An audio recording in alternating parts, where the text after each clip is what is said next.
There have been 7 reports of rape on campus this semester.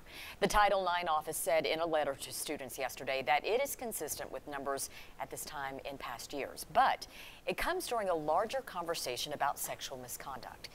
A Knoxville woman has made a career of counseling victims of domestic and sexual violence. Now she is sharing her own sexual assault. 10 News reporter Stephanie Haynes has her story.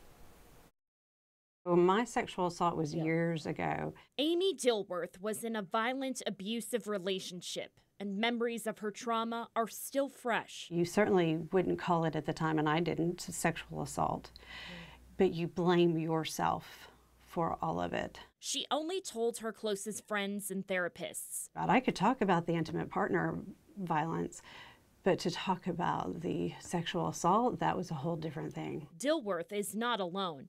The CDC says 1 in 3 women experience some form of contact sexual violence in their lifetime. Nothing is that violating of who you are. For years, she said it was just too difficult to discuss. That changed when she watched the Kavanaugh hearings, when a woman testified before Congress accusing the now Supreme Court justice of sexual assault in high school, which he denied.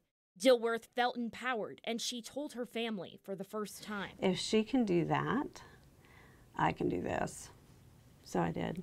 Now, she's the executive director of the Knoxville Family Justice Center, where she draws on her experience to help her clients. Through what I've been through, I've also seen the beauty of people that exist out there too, who have helped me, even though they may not have even known how or why.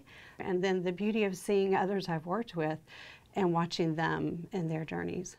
Stephanie Haynes, WBIR 10 News. And Dilworth encourages other victims of sexual assault to seek help through counseling. We have a link to those resources on our website, WBIR.com.